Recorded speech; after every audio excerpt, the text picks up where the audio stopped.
ഇപ്പം കാണുന്ന അമ്മയില്ലേ രേണുസുതി. യെസ്, രേണുസുതി.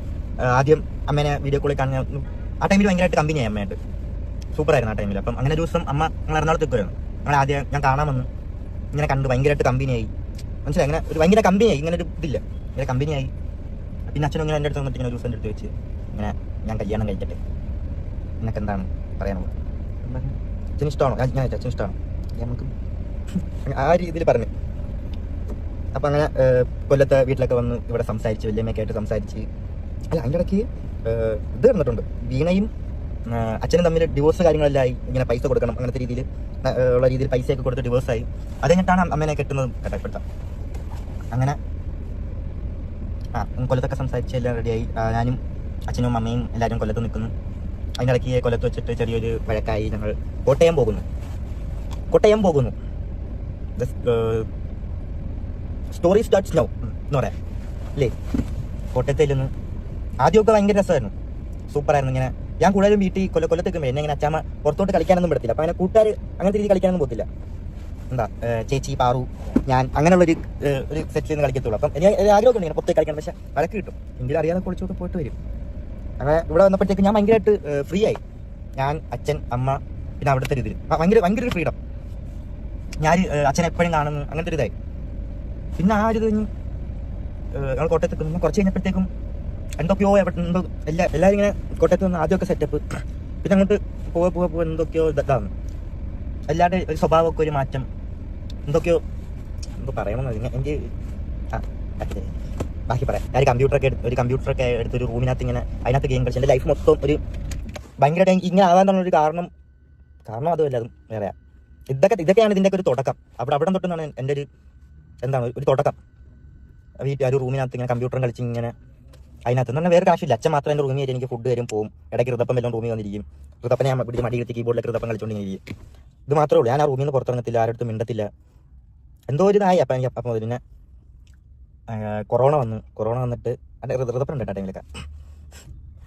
കൊറോണ വന്ന് അതിനിടയ്ക്ക് അച്ഛൻ ഒരു യൂട്യൂബ് ചാനലൊക്കെ തുടങ്ങിയിട്ട് ഒരു വെബ് സീരീസൊക്കെ ചെയ്യാൻ പറഞ്ഞിട്ട് അച്ഛൻ കുറേ ആർട്ടിസ്റ്റുകളൊക്കെ വിളിച്ച് ആ സമയം ലോക്ക്ഡൗൺ ആയി. ആൾക്കാർ അവിടെയും പെട്ടുപോയി. എന്നിട്ട് അതിന് വേണ്ടിയിട്ട് അവിടുത്തെ ഇതൊക്കെ ചിലവൊക്കെ തുറക്കാൻ വേണ്ടിയിട്ട് കുറേ കടമൊക്കെ വാങ്ങി. പിന്നെ അത് കഴിഞ്ഞിട്ട് അച്ഛൻ പിന്നെ നോക്കുന്നതെന്ന് വെച്ചാൽ അതെല്ലാം കഴിഞ്ഞ് അവരൊക്കെ നോക്കി. ഈ നോക്കുന്നതിനിടയ്ക്ക് ഈ മൊത്തം എന്ന് പറഞ്ഞാൽ ഞാൻ, അച്ഛൻ, അമ്മ, ഋതപ്പൻ, അമ്മയുടെ ചേച്ചി, അളിയൻ, അതായത് രമ്യ ചേച്ചി, അളിയൻ, അവരുടെ 2 മക്കൾ, പപ്പ, അമ്മ, ഇവരെ ഇത്രയും പേരുടെ ചിലവ് അച്ഛനൊത്തേക്ക് നോക്കിക്കൊണ്ടിരിക്കുന്നത്. മനസ്സിലായോ? അതും ആ ടൈമിൽ ഇങ്ങനെ അച്ഛനാണെങ്കിൽ ഈ അച്ഛൻ്റെ എൻ്റെ ഒരു മെയിൻ സ്വഭാവം നോ പറയാൻ അറിയത്തില്ല ആരുടെ മുന്നിൽ.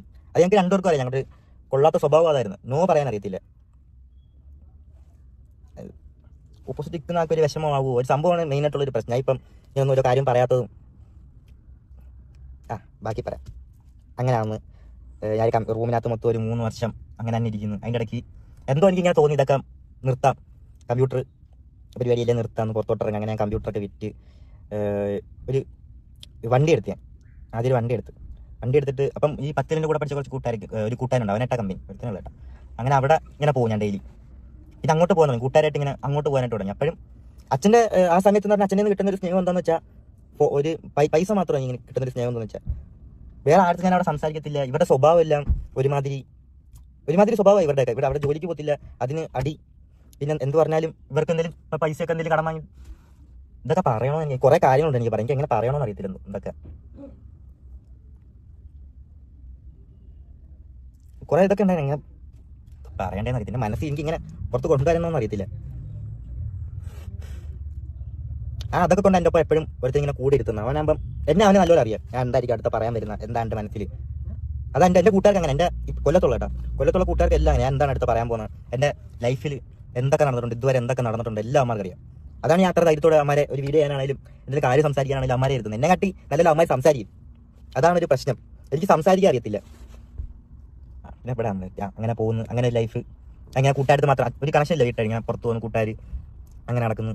മൊത്തത്തിൽ ഒരു റൂമിൽ ഇരുന്നൊരു വട്ടായി പോയിരുന്നു, ആരുമില്ല. ഇങ്ങനെ ഗെയിമും കളിച്ച് സംസാരിച്ചിങ്ങനെ ഇരിക്കുന്നു. അതൊക്കെ ഇങ്ങനെ കൂട്ടുകാരൊക്കെ ആയി കുറച്ച് എന്താ പറയണ്ട, കുറച്ച് ബാഡ് ഹാബിറ്റ്സ് ഒക്കെ തുടങ്ങി. കുറച്ച് ഡ്രഗ്സ് ഒക്കെ യൂസ് ചെയ്യാൻ തുടങ്ങി. പിന്നെ അന്ന് വലിയ ഇതില്ലാതെ അങ്ങനെ വലിയ ഇതൊന്നും ഇല്ല, കുഴപ്പമൊന്നുമില്ല, അങ്ങനെ അത്ര അഡിക്റ്റഡ് ഒന്നും ഇല്ല, ഇങ്ങനെ പൊക്കോണ്ട് നിൽക്കുന്നു. അതിനിടയ്ക്ക് ഒരു ദിവസം ഞാനും അച്ഛനും ഷൂട്ടിനാണെങ്കിലും ഞാനും അച്ഛനും സംസാരിക്കുന്ന ഭയങ്കരമായിട്ട് എപ്പോഴാന്ന് വെച്ചാൽ ഞാനും അച്ഛനും ഷൂട്ടിന് പോകും. ഷൂട്ടിന് പോകുമ്പോൾ ഞാനും അച്ഛനും മാത്രമേ ഉള്ളൂ. അപ്പോൾ ഞാനും അച്ഛനും ഇങ്ങനെ സംസാരിക്കും ഓരോ കാര്യങ്ങൾ. ആ കോട്ടയത്തെ ആണെങ്കിലും ഇങ്ങനത്തെ കാര്യങ്ങളും എല്ലാം ഇങ്ങനെ സംസാരിക്കും. അപ്പോഴും ഒരു കാര്യം പറയാൻ പറ്റും. അപ്പം ഇങ്ങനെയൊക്കെ നിൽക്കുന്ന സമയത്ത് ഞാനൊന്ന് കൊല്ലത്ത് ചോദിച്ചായിരുന്നു, വിളിച്ച് ഞാൻ കൊല്ലത്ത് വന്ന് നിൽക്കട്ടെ. അപ്പം അവരങ്ങനെ സമ്മതിച്ചില്ല. എന്നിട്ട് എനിക്ക് പിന്നെ ഭയങ്കരമായിട്ട് ഇങ്ങനെ എനിക്ക്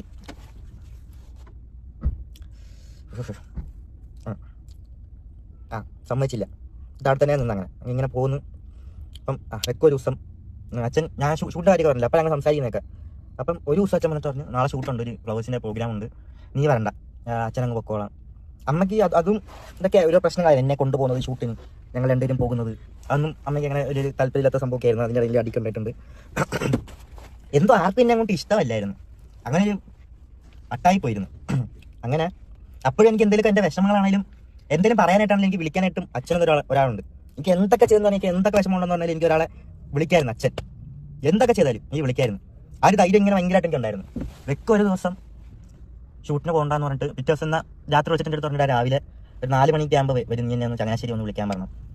ഓക്കെ, അങ്ങനെ 4 മണിയായപ്പം വിളിച്ച് ഫോൺ എടുത്തില്ല. എന്നിട്ട് ഞാൻ കിടന്ന് ഉറങ്ങി. ഞാൻ വിചാരിച്ച് അച്ഛനെപ്പോഴും ഷൂട്ടിനൊക്കെ പോയിട്ട് ഉറങ്ങിപ്പോകുന്ന സ്വഭാവമുണ്ട്. അപ്പം ഞാൻ ഫോൺ എടുക്കത്തില്ല എന്നുള്ളൊരു ഇതായി. ഞാൻ കിടന്ന് ഉറങ്ങാം, രാവിലെ എന്തായാലും വരും. അപ്പം അങ്ങനെ ഉറങ്ങി. എൻ്റെ അമ്മ ഒന്നിങ്ങനെ തട്ടി എണീപ്പിച്ചിട്ട്, ഞാരാ എനിക്ക് അച്ഛനെന്തോ പറ്റിയെന്ന് തോന്നുന്നു, ഒന്ന് വിളിച്ചു നോക്കാം. ഞാനിപ്പം എണീക്കുന്ന ഞാൻ അച്ഛൻ്റെ ഫോണിലോട്ടൊക്കെ വിളിക്കുന്നു.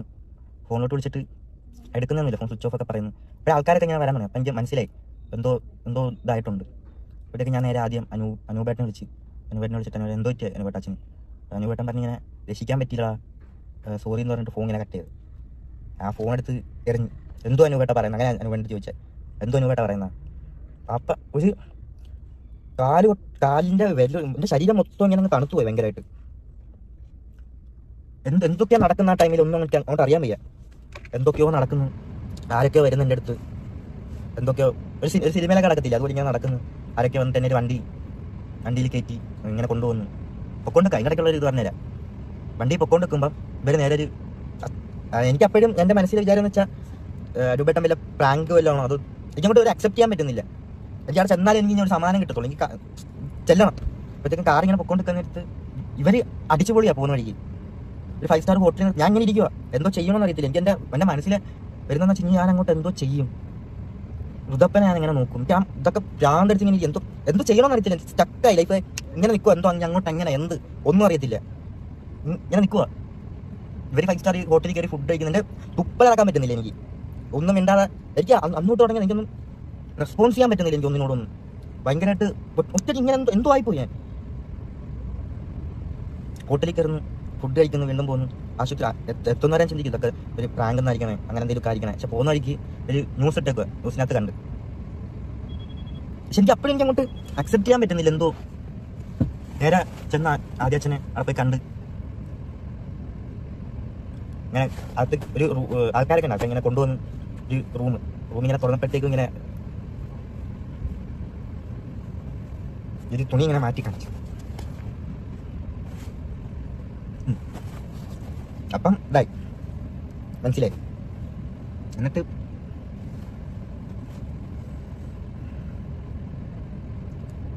എന്തോ ചെയ്യണമെന്ന് ഇങ്ങനെ അറിയത്തില്ല. അങ്ങോട്ട് എന്തോ ഇതാവും, ഞാനുണ്ട്, എന്തിനു വിളിക്കും. അങ്ങനെ നിൽക്കാൻ അനുപേട്ടൻ വന്നിട്ടുണ്ടാ, അങ്ങോട്ടുള്ള കാര്യങ്ങളെല്ലാം നോക്കിക്കോളാം, ഇതിൻ്റെ പരിപാടികളെല്ലാം നോക്കിക്കോളാം, എന്താണെന്ന് വെച്ചാൽ ചെയ്യാൻ പറഞ്ഞു. അങ്ങനെ അവരതൊക്കെ ചെയ്യുന്നു. ഇതിൻ്റെ ഇടയ്ക്കാണെങ്കിൽ ബോഡി കൊല്ലത്ത് കൊണ്ടുപോകണം എന്ന് പറഞ്ഞിട്ട് അങ്ങനെ ഒരു പ്രശ്നം നടക്കുന്നു. അതിൻ്റെ ഇടയ്ക്ക് ഈ വണ്ടി ഇരിക്കുന്നവരാണെങ്കിൽ കൊല്ലത്ത് കൊണ്ടുപോകാനായിട്ട് സമ്മതിക്കുന്നു. പള്ളിക്കാരും എൻ്റെ കൂടെ ഇരിക്കുന്ന മൊത്തം കുറേ പള്ളിക്കാരും അറിയുന്നു. പോവുക ഇവരാണ് എൻ്റെ ഫോണൊക്കെ വാങ്ങി വയ്ക്കുന്നത്, പറഞ്ഞാൽ അത് പറ്റത്തില്ല, അങ്ങനെ ഇങ്ങനെ. എന്നിട്ട് ഞാൻ എറണാകുളത്ത് നിന്നപ്പോഴത്തേക്ക് അനുപേട്ട കാര്യം എനിക്ക് കൊല്ലത്തുകൊണ്ട് കാണിക്കണം. ഞാൻ ആ സ്റ്റാൻഡിൽ നിന്നിട്ട് രാത്രി കൊല്ലത്തുകൊണ്ടൊക്കെ കാണിച്ച് തിരിച്ച് വന്ന്. പിന്നെ എനിക്ക് സത്യം പറഞ്ഞാൽ എന്തോ ചെയ്യാം, എന്തോ അങ്ങോട്ട് ഒന്നും ഇതില്ലായിരുന്നു. ഇതൊക്കെ അനുപേട്ടൻ വന്നിട്ട് ഇങ്ങനെ ഇതാക്കി. പിന്നെ അങ്ങനെ ഇതെല്ലാം പരിപാടിയെല്ലാം സംഭവം എല്ലാം കഴിഞ്ഞു. അപ്പോഴത്തേക്ക് ഈ പള്ളിക്കാരും ഈ പപ്പ അമ്മയുടെ അച്ഛൻ കൂടെ ഒരു ബില്ല് റെഡി ആയിക്കൊണ്ട് എൻ്റെ കൊണ്ട് തന്നു. 1,80,000 രൂപ അങ്ങാണ്ട് മൊത്തം അച്ഛൻ്റെ സംഭവങ്ങളെല്ലാം ഇതാക്കിയതിന് 1,80,000 രൂപ ബില്ലെന്ന് പറഞ്ഞിട്ട് എൻ്റെ കൊണ്ട് തന്നത്. ഫ്ലവേഴ്സാരുടെ കൊടുക്കുന്ന പറഞ്ഞിട്ട് എൻ്റെ കൊണ്ട് തന്നു. ഞാൻ അപ്പം അനുപേട്ടൻ്റെ അടുത്ത് ഇങ്ങനെ വിളിച്ചിട്ട് ഇങ്ങനെ കാര്യം പറഞ്ഞു, ഇങ്ങനെയൊക്കെ പറയുന്നത്. അനുപേട്ടൻ തന്നെ ഒരു പുള്ളിയും കൂടെ വിടാം, എന്നിട്ട് നീയും ആ ചേട്ടനും കൂടെ പോയി എല്ലായിടത്തും നീ തന്നെ പോയി ബില്ലുണ്ടാക്കി ഇതാക്കാൻ പറഞ്ഞു. അങ്ങനെ ഞാനും നായില വർക്ക് ചെയ്യുന്ന ചേട്ടനും ആ ചേട്ടനും കൂടെ വന്ന് ഞങ്ങൾ എന്തൊക്കെ ചെയ്തിട്ടുണ്ട് അതെല്ലാം അവിടെ എവിടെയും പോയി എല്ലാവരും ബില്ല് റെഡിയാക്കി 89,000 രൂപ കണ്ടു മൊത്തം. ഞാൻ ഡയറക്റ്റ് വന്നുകൊണ്ട് എല്ലാവരും ഇങ്ങനെ പൈസയൊക്കെ കുറച്ച് തന്നു. ഇങ്ങനെ മൊത്തം 89 രൂപ കണ്ട് ബില്ലായി. അത് ഞാൻ ഇട്ട് കൊടുത്ത ഫ്ലവേഴ്സ്. അത് അനുപേട്ടൻ എല്ലാവരും കൂടെ ചെയ്തതെല്ലാം പൈസ എല്ലാം ക്ലിയർ ചെയ്ത് എല്ലാം കഴിഞ്ഞ് ഒറ്റയ്ക്കായി ഞാൻ. ആ ടൈമിൽ ആദ്യമൊക്കെ അമ്മ എല്ലാവർക്കും ഭയങ്കര സ്നേഹമായിരുന്നു എന്നോട്. ആ ടൈമിൽ അച്ഛൻ വെച്ച ടൈമിൽ ഞാൻ വെച്ച് ഒരു സ്നേഹം ഇങ്ങനെ കിട്ടുന്നുണ്ട്. എന്തോ എല്ലാ കാര്യത്തിനും എൻ്റെ കൂടെ ഇങ്ങനെ ആൾക്കാരുണ്ട്. പക്ഷെ അത് പിന്നെ കുറച്ച് കഴിഞ്ഞപ്പോഴത്തേക്കും അതും ഇല്ല. എനിക്കെന്തോ ചെയ്യണമെന്ന് അറിയത്തില്ല സത്യം പറഞ്ഞാൽ. ഡ്രഗ്സിനോട് ഭയങ്കരമായിട്ട് ഞാൻ അഡിക്റ്റ് ആയിപ്പോയി ആ ടൈമിൽ. എനിക്ക് എന്തോ ചെയ്യാൻ ഒരു ഒറ്റയ്ക്ക് ഇരുന്ന് കഴിഞ്ഞാൽ അച്ഛനായിട്ട് ഞാൻ കുറച്ച് ഇങ്ങനെ പണ്ട് അടിയൊക്കെ ഉണ്ടാക്കി. എനിക്ക് അതൊക്കെയായിരുന്നു എൻ്റെ ഒരു ടൈമിൽ. കണ്ണടയ്ക്കാം, എനിക്ക് രാത്രി ഉറക്കമില്ല. എനിക്ക് ഇങ്ങനെ തന്നെ ഇരിക്കും. കണ്ണടച്ച് കഴിഞ്ഞാൽ അച്ഛൻ്റെ മുഖമൊക്കെയായിരുന്നു. എങ്ങനെ ഞാൻ ഇത് എനിക്കാണെങ്കിൽ അവിടെ ഒട്ടും പറ്റുന്നുമില്ല. ഞാൻ ഇങ്ങനെ ഒറ്റയ്ക്ക് ഇങ്ങനെ പോകുന്നു. രാവിലെ എണീറ്റ് കഴിഞ്ഞാൽ ഞാൻ +2 ഇതായിട്ട് പഠിക്കുക, ഓപ്പൺ കോഴ്സ് എടുത്ത് +2 ഒക്കെ ആ ടൈമിൽ നിർത്തിയത്. ഞാൻ ഓപ്പൺ കോഴ്സ് എടുത്ത് വീണ്ടും +2 പഠിക്കും. ക്ലാസ് കഴിഞ്ഞ് കഴിഞ്ഞാൽ എന്നെ ഒന്ന് ഫോൺ വിളിക്കാനോ എൻ്റെ കാര്യങ്ങളൊന്നും ചോദിക്കാനോ നീ എവിടെ കഴിച്ചാൽ ഒന്നിനും ആരും എന്നെ ഒരു നിയന്ത്രിക്കാനായിട്ട് ആരുമില്ല. ഇങ്ങനെ നടക്കുമോ ഞാൻ പോകുന്നു. രാത്രി 3 മണിക്ക് ആകുമ്പോൾ വരും. ഇങ്ങനെ തന്നെ എന്തോ ഒരിടത്ത് സംസാരിക്കണമെന്ന് ഇങ്ങനെ അറിയത്തില്ല. ഞാൻ ഒറ്റയ്ക്കൊരു മുറിയിൽ ഇങ്ങനെ ഇരുന്നു. അങ്ങനെ അറിയത്തില്ല ആ സമയത്ത് എല്ലാവരുടെ ലൈഫിൽ ഒരു ബാഡ് ടൈം ഉണ്ടോയെന്ന് അറിയത്തില്ലേ. പക്ഷെ ആ ബാഡ് ടൈം ഞാൻ മനസ്സിലാക്കിയിട്ടുണ്ട് കേട്ടോ. ബാക്കി പറഞ്ഞുതരാം.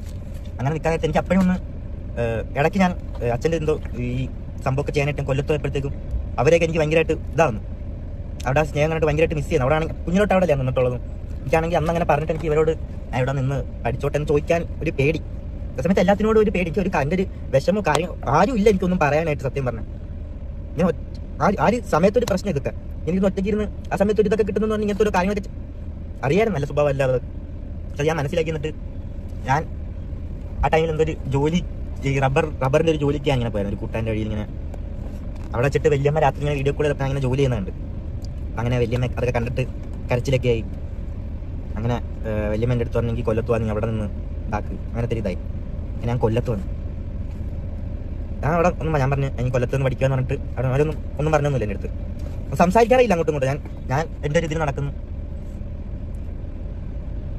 ഇതിൻ്റെ ഇടയ്ക്ക് വീടിൻ്റെ എൻ്റെ അടുത്ത് വന്ന് ഇങ്ങനെ ചോദിച്ച് ഫ്ലവേഴ്സിൽ മായില ചേട്ടനെന്ന് ചോദിച്ചു നിനക്കും ഋതപ്പൻ്റെ മേലും കൂടി വീട് വെച്ചാൽ നിനക്ക് എവിടെ വേണം വീടെന്ന് ചോദിച്ചു. ഞാൻ ആ ടൈമിൽ അവരുടെ ഒരു സ്നേഹമൊക്കെ ഒരു ഇതൊക്കെ കണ്ടിട്ട് ഋതപ്പൻ്റെ കാര്യം ഓർത്ത് എൻ്റെ മനസ്സിൽ ഇതായിരുന്നു പ്ലാൻ. ഒരു എന്തെങ്കിലുമൊക്കെ പഠിക്കാനുള്ള രീതിയിലെല്ലാം മാറി നിൽക്കാൻ എനിക്ക് ഇവിടെ പറ്റത്തില്ല. എനിക്ക് അവിടെ നിൽക്കാൻ ഒട്ടും പറ്റത്തില്ല. അച്ഛനില്ലാതെ ഒട്ടും പറ്റത്തില്ല. ഒരു എന്താ പറയണ്ടേ ഇതാ എൻ്റെ ഒരു അനുഭവിച്ച് കഴിഞ്ഞാൽ മനസ്സിലാവുന്ന സംഭവം എങ്ങനെ പറയണം എന്നറിയത്തില്ല. ഞാൻ കൊല്ലത്ത് വന്നപ്പോഴത്തേക്ക് ഞാൻ ഈ പരിപാടിയെല്ലാം ഞാൻ നിർത്തി. മനസ്സിലായോ? കൊല്ലത്ത് നിന്ന് എനിക്കൊരു 3 കൂട്ടുകാരെ കിട്ടി. പണ്ടോട്ടുള്ള കൂട്ടുകാരാ. എന്നെ കുഞ്ഞിലോട്ട് ഞാൻ കൊല്ലത്ത് പഠിച്ചുകൊണ്ട് വന്നപ്പം ഉള്ള കമ്പനിയാണ്. അവരുടെ പേര് എനിക്ക് ഒരിക്കലും പറയാതിരിക്കാൻ പറ്റത്തില്ല. ഹാഫിസ്, സെയ്ദ് അലി, ആഷിഖ്. എൻ്റെ ലൈഫ് മറ്റേ മഞ്ഞുമൽ ബോയ്സ് ഇല്ലേ അതിനകത്ത് കുഴിയിൽ താഴെ കിടക്കുമ്പം ഒരു കൈ തരത്തില്ലേ അതിന് എന്തോ ഒരു വീണ്ടും ഒരു കുറെ പ്രതി കിട്ടുന്നൊക്കെ പറയത്തില്ലേ. ആ കൈ ഇങ്ങനെ പൊക്കി തന്ന കൈ തന്നിങ്ങനെ എന്നെ പൊക്കിയെടുത്താൽ 3 പേര്. എൻ്റെ ലൈഫ് മൊത്തത്തിൽ എനിക്ക് സംസാരിക്കാൻ ഒരു മിണ്ടാതെ ഇങ്ങനെ ഒരിടത്ത് ഇങ്ങനെ ഇരിക്കുക ഒന്നും സംസാരിക്കാൻ അറിയത്തില്ല. എനിക്ക് എന്തോ ഇങ്ങനത്തെ കുറെ കാര്യങ്ങൾ ഇങ്ങനെ ഉപയോഗിച്ച് മാത്രമേ നിൽക്കുന്നു. ഇമാരും 3 പേരും കൊല്ലത്ത് വന്നിട്ട് ഇമാര് 3 പേരും ഇങ്ങനെ ഇമാരെന്നെ കൊണ്ടുപോയി ഇങ്ങനെയൊക്കെയാണ് കൂട്ടുകാരപ്പോഴാണ് സത്യം പറഞ്ഞാൽ മനസ്സിലാവുന്നത്. എല്ലാത്തിനും എനിക്ക് മാറാൻ പറ്റി. ഭയങ്കരമായിട്ടൊന്ന് ഇതായി. ആൾക്കാർത്തൊക്കെ സംസാരിക്കാൻ തുടങ്ങി. ഞാൻ ഇമാര് കൊണ്ട് തന്നെ അങ്ങ് മാറ്റി മൊത്തത്തിൽ എന്നെ ചേഞ്ച് ചെയ്ത് എൻ്റെ ലൈഫ് മൊത്തത്തിൽ ഇങ്ങനെ എല്ലാത്തിൻ്റെ തുടക്കം ഇങ്ങനെ ഇട്ട് തന്നു ഇമാര്. അത് കഴിഞ്ഞിട്ട് രാവാണോ പാട്ട് പാടിയില്ല. അതിനകത്ത് മെൻഷൻ ചെയ്യുന്ന ആളെ എനിക്കിപ്പോൾ മെൻഷൻ ചെയ്യാൻ പറ്റത്തില്ല. ബാക്കി മൊത്തം നോക്കിയത് ഭയങ്കര റിവീൽ ചെയ്യാൻ പറ്റത്തില്ല. അതുകൊണ്ടാണ് ടൈമിൽ എന്തായാലും ഞാൻ പറഞ്ഞിരിക്കും. ആണ് ഇത്തരം ഒരു ലൈഫിൻ്റെ മൊത്തത്തിൽ ഇങ്ങനെ മാറ്റിയെടുത്തേക്കുന്നത്. അമ്മ എൻ്റെ ഒരു കൈ പിടിച്ച് ഇങ്ങനെ പൊക്കി ഞാൻ തന്ന് ബാക്കി അതായിരുന്നു. അങ്ങനെ ബാക്കി പറയാം. അങ്ങനെ എന്താ ഇപ്പം എനിക്കറിയത്തില്ല ഇങ്ങനത്തെ സംഭവമൊക്കെ ഉണ്ടാകും. പിന്നെ ഇപ്പം എൻ്റെ പേരിൽ ഇങ്ങനെ കോട്ടയത്തുണ്ടായ എൻ്റെ ഒരു പാസ്റ്റ് ആ സമയത്ത് അങ്ങനെ ആയിപ്പോൾ എനിക്ക് എൻ്റെ ഒരു ലൈഫ് ഇതാക്കിയാൽ മനസ്സിലാവും. ചിന്തിച്ചാൽ എനിക്ക് പിന്നെ അങ്ങോട്ട് എൻ്റെ ഒരു വിഷമങ്ങൾ പറയാൻ എനിക്ക് ആരുമില്ല, ഒന്നിനും ഇല്ല. മനസ്സിലായോ? അവിടെ ഒരിക്കലും ഇത് പറയണേന്ന് അറിയില്ല. അങ്ങനെ ഒരു ഇതായിപ്പോയി ആ സമയത്ത്. ആ ഒരു ഇതിൻ്റെ പേരിലാണ് ഇപ്പോഴും എന്നെ ആൾക്കാർ ഇങ്ങനെ കാണുന്നത്. പക്ഷെ എനിക്കതൊരു തെറ്റാൻ ഞാൻ മനസ്സിലാക്കി. എൻ്റെ ഭാഗത്ത് വെച്ച് നോക്കുകയാണെങ്കിൽ അതൊരു തെറ്റായി ഞാൻ മനസ്സിലാക്കി. ഞാനത് മാറ്റിയെടുത്ത് കൂട്ടുകാർ ഇതാക്കി ഞാൻ മാറ്റിയെടുത്തിട്ടുണ്ട്. പക്ഷെ ആ പേരാണ് എന്നെ ഇപ്പോഴും ഇങ്ങനെ ഒരു എന്താ ഭീഷണിപ്പെടുത്താനൊക്കെ പറയത്തില്ലേ. അത് ചെയ്യുന്നില്ല. ഇപ്പം മീഡിയാസ് ആണെങ്കിലും ഇങ്ങനെ മൊത്തം പറയത്തില്ലേ ഇത് സംസാരിച്ച് നോക്കുക. എൻ്റെ കഥകൾ മൊത്തം പുറത്തിറങ്ങും. അങ്ങനെ കുറച്ച് സംഭവങ്ങളൊക്കെ ഉണ്ടായിട്ടുണ്ട്. കാരണം എൻ്റെ ലൈഫ് ഇതാക്കിയാൽ മനസ്സിലാവും. ഭയങ്കര ഒറ്റപ്പെട്ട് ഇങ്ങനെ ഇതായിപ്പോയി സമയത്ത് കാട്ടിക്കുട്ടികളൊക്കെ ആയിരുന്നു.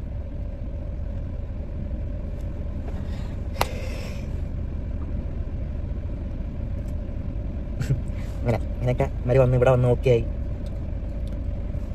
ഇങ്ങനെ പോകുന്നു. എന്താവും അങ്ങോട്ട്, എന്തൊക്കെയാണ് അങ്ങോട്ട് ഒന്നും അറിയില്ല. ഇതൊക്കെ എന്താ ഒരു ചോദ്യം എന്തായാലും വരും. ഇതൊക്കെ എനിക്ക് എപ്പോഴാണോ പറയാണ്ടെങ്കിൽ ബ്രോ ഞാൻ എന്താ പറയാം, എനിക്ക് സംസാരിക്കാൻ ഒരു റൂമിൽ മാത്രം ഇങ്ങനെ എനിക്ക് അറിയത്തില്ല, ഇങ്ങനെയൊക്കെ ആയിപ്പോയി. എന്തോ ഇപ്പൊ പറയാനൊക്കെ തോന്നി ഇങ്ങനത്തെ കാര്യങ്ങൾ. എൻ്റെ ലൈഫ് സ്റ്റോറി ഇങ്ങനെ പറയണമെന്നുണ്ടായിരുന്നു. ഇതൊക്കെ കേട്ടിട്ട് ചിലവർക്ക് എന്നോട് എന്താണ് ഒരു ഇഷ്ടമൊക്കെ കുറയാൻ പോവാം. എന്നെ സപ്പോർട്ട് ചെയ്യുന്നവർ എപ്പോഴും ഇതുപോലെ സപ്പോർട്ട് ചെയ്യാൻ. എന്താവുന്ന അറിയത്തില്ല അങ്ങോട്ട്, എന്തായാലും നോക്കാം. ഞാൻ ഇപ്പം ഓക്കെയാണ്, ഒരു കാര്യമില്ല. ഞാൻ കൊല്ലത്ത് ഹാപ്പി ആയിട്ട് ഇപ്പോൾ പോവാ. പിന്നെ അമ്മയുടെ കാര്യം ഇപ്പോൾ നോക്കുകയാണെങ്കിൽ അമ്മ അങ്ങനെ പോകുന്നത് എനിക്ക് എന്താ ഞാൻ ഇപ്പം മനസ്സിലായി. ആ ഒരു കണക്ഷനാണ് ഞങ്ങൾ. അമ്മ വിളിക്കുന്ന വെച്ചാൽ അമ്മ എന്തെങ്കിലും അമ്മയുടെ കാര്യത്തിന് എന്തെങ്കിലുമൊക്കെ ഒരു കണക്ഷൻ ഇല്ല അങ്ങനെ ഞങ്ങൾ തമ്മിൽ. എന്തെങ്കിലും ഒരു ആഴ്ച അങ്ങനത്തെ ഒരു ഇത് മാത്രമേ ഉള്ളൂ.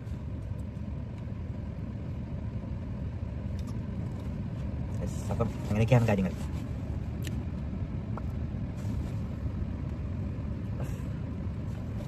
അതൊക്കെ എന്തൊക്കെയോ കാര്യങ്ങൾ കുറെ കാര്യങ്ങൾ പറയാൻ വിട്ടിട്ടുണ്ട്. എനിക്കിങ്ങനെ പറഞ്ഞില്ല, ഇങ്ങനെ ഓർമ്മ വരുന്ന ഓരോ കാര്യങ്ങളൊക്കെ ഞാൻ ഇങ്ങനെ പറയുന്നതേ ഉള്ളൂ.